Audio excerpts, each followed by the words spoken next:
Presidente? Yes, okay naman siya. Nakita kami ni former President Rodrigo Duterte sa loob. Nandoon pa rin siya sa loob ng hospital. So, hindi pa siguro siya all clear. Base siguro sa assessments ng doctors niya. He's in very good spirits. Meron siyang, tinanong ko siya kung kamusta yung pagkain. Sabi niya meron namang rice. And then, tinanong ko siya kung paano yung ulam. Sabi niya, half-half daw. So, hindi ko alam kung ano yung ibig sabihin ng half-half. Hiniling ko ba? Half-half. Bisaya lang tayo, Bisaya. Bisaya. VP, Yes. regarding the legal, his legal team and his decision na sabi ni Attorney Roque, he has to decide on. Has he made that decision? Very very general lang ang pwede ko i-discuss about the legal team and the legal strategies and kung anong mga ways forward legally. Unang-una, his team is headed by Attorney Nicholas Kaufman, and then meron pa akong mga kakausapin ng mga lawyers, no? Meron pang darating na isang abogado. I-interview ko siya para sumali sa team. And then once maayos na yung team for ICC, mag-withdraw si Attorney Medialdea kasi meron lang limited na mga slots for lawyers, and we want all the lawyers on board na merong ICC experience. So, ang ibig sabihin po ay pinili po ni Pangulong Duterte na legal aid. Kumbaga the court from the ICC For own money. for the councils. Kasi parang dalawa raw po yun. Either the court pays for the councils or it's the Own money. president. Sa on that matter, no, it's best if you ask Nicholas Kaufman kung ano yung direction nila, since siya yung lawyer and si former President Duterte. So I am just here to assist President Duterte sa pag-create ng legal team, kasi every time na pumapasok ako doon, pinapauwi na niya talaga ako. Yung pa rin na So, sinasabi. ma'am, ano po sinabi niyo sa kanya dahil pinapauwi na po kayo? Paulit-ulit kasi siya sa sinasabi niya na, what are you doing here? Umuwi ka na ng Pilipinas. So, ayun, inaayos ko lang yung legal team. Meron na akong i-interview na isa pang lawyer. Si Attorney Harry Roque po, hindi po ba siya? So far, hindi siya kasama sa legal team. Si Maybe, bakit po? So, dalawa pa lang po. Yung potential na kakausapin pa lang, if ever. meron na kaming listahan, pero yung isa kasi darating siya dito. So, puro foreign. Foreign po yun. Yes, oo. Ilan po kaya?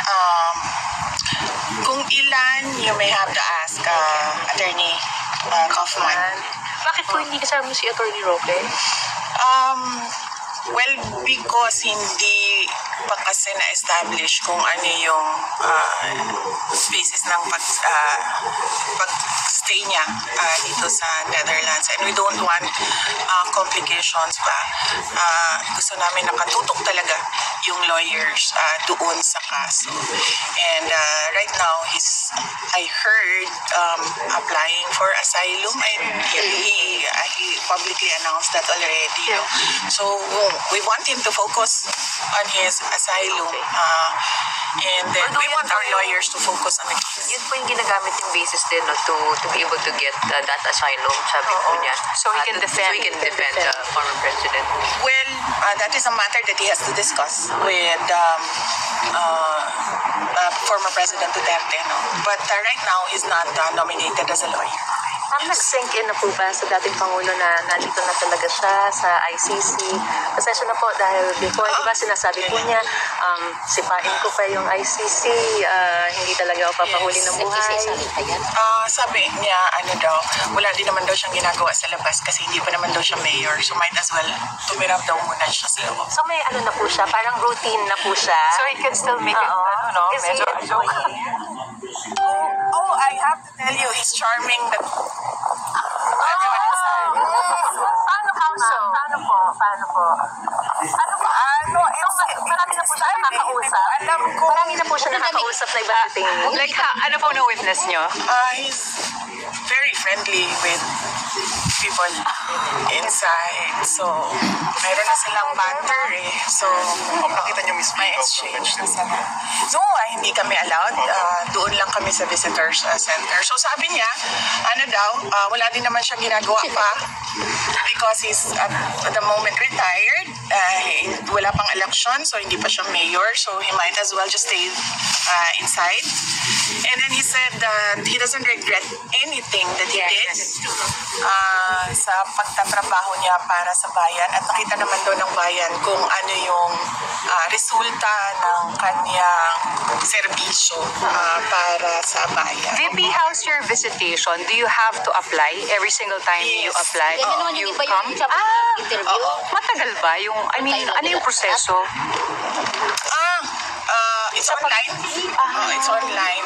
So, every time na kailangan ko pumunta doon para magpaabot ng mensahe sa kanya, pinapasok ko siya online, sinasubmit ko, and then nagre-respond sila. And then, siya yung nagsasabi yes or no.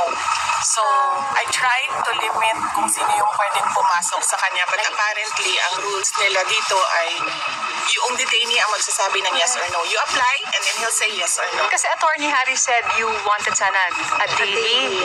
Yes. So, Ano pong nag-apply. nangyari? Ang application ko last time was Friday until Tuesday. Ngayon, so I was given Tuesday. And then, mag-submit na naman ako ng bago.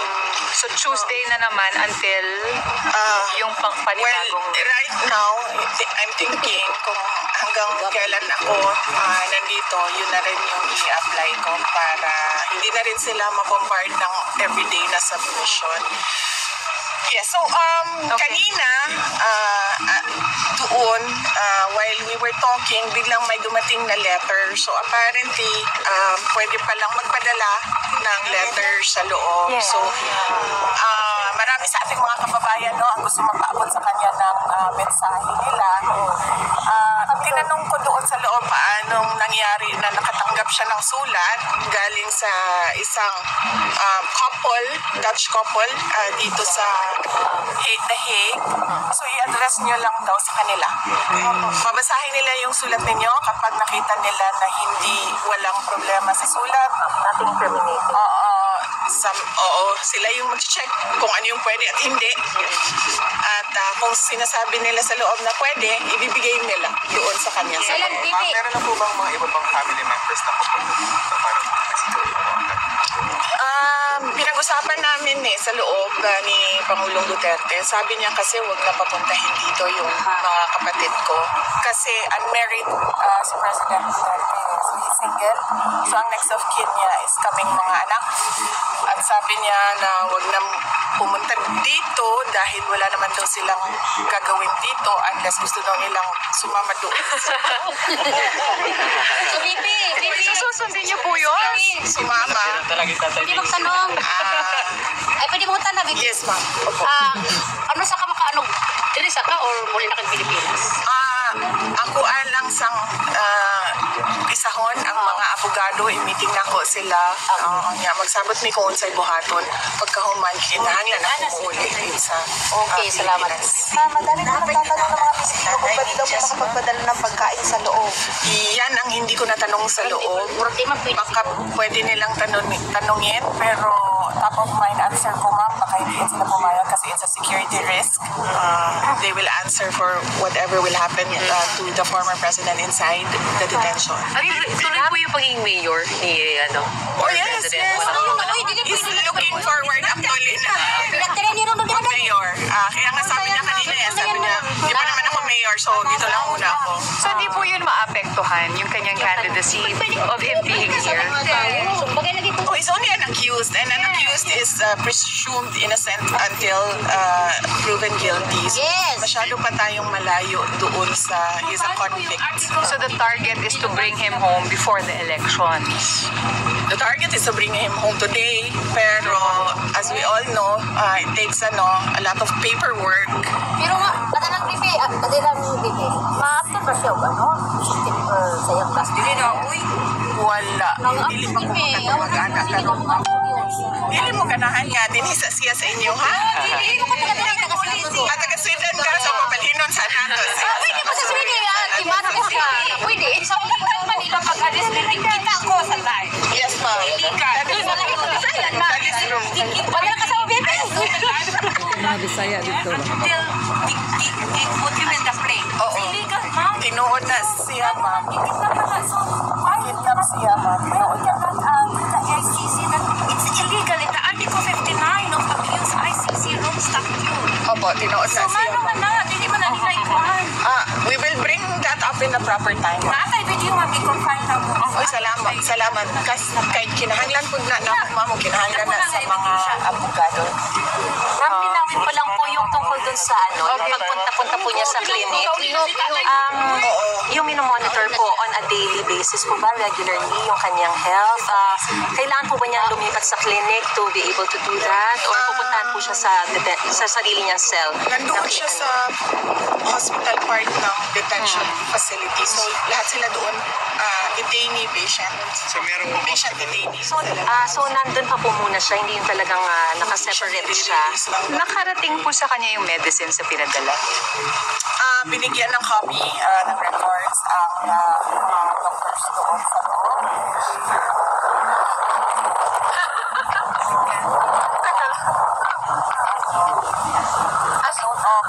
The list of medicines and alam naman ng mga doctors yun sa loob. Si Yes Matilda po ay kamusta naman po? Hindi ko pa alam eh. Kailangan ko siya puntahan ngayon sa hospital. So, pagkatapos natin dito ngayon, pupuntahan ko siya. Sorry, one last. Gusto ko lang po malinawan. Yung very friendly siya sa loob, yung mga guards, wardens, or yung mga kapwa detainee po ba yung natu-charm niya? Hindi ata sila nakikita ng mga kapwa detainee niya kasi may kanya-kanya silang kwarto. So, isang detainee lang per room. Yun ang pagkakaalam ko ha. Pero yung Hindi ko lang alam if they see each other somewhere sa hallway or ewan ko saan sila kumakain. Yun ang hindi ko alam. So the place where he is specifically is still like a cell pero nasa hospital part? Or is it a clinic? Or can you just describe it, ma'am? Hindi ko nakita ang kanya Pero yung sinabi po niya sa inyo na parang clinic part po ba yun? Hospital part? Or yung pinakikita po sa ICC website na cell ng bawat detainee? Ang sinabi niya sa akin, ang sinabi niya sa akin, para akong nasa hotel except that Yes! Except that Hindi halingan na po yan. Ma'am, huwag lang natin sabayan para marinig po. Nagsikin na po sa kanya yung nangyari. Na, kasi pag-uwi niya po from Hong Kong, parang bilis po ng lahat ng mga bagay-bagay. alam naman niya, oo, sinabi naman niya na haharapin ko ito. And I do not regret. I do not regret anything that I did sa aking paglilingkod sa bayan. Ano daw clarify po? Ano daw pinaka-namiss niya? Hindi ko, Sinabi naman niya kay ES din, ano? girlfriend ata eh. Ato ko. Okay. para sa 20 people, parang birthday rally niya rin po yun. Ano po So 23. Saka birthday po niya. Birthday. Yes, nabi ko sa kanya, aware na siya sa 23. And then, nagsabi siya na nagpapasalamat siya sa suporta na pinapakita ng mga kababayan. And ang isang concern lang niya is ayaw niya daw na makadisrupt tayo dito sa The Hague. So, isiguraduhin daw natin na kung ano man yung gagawin natin ay naka-coordinate daw sa LGU o sa police man kung saan daw dapat mag-coordinate kasi ayaw niya daw na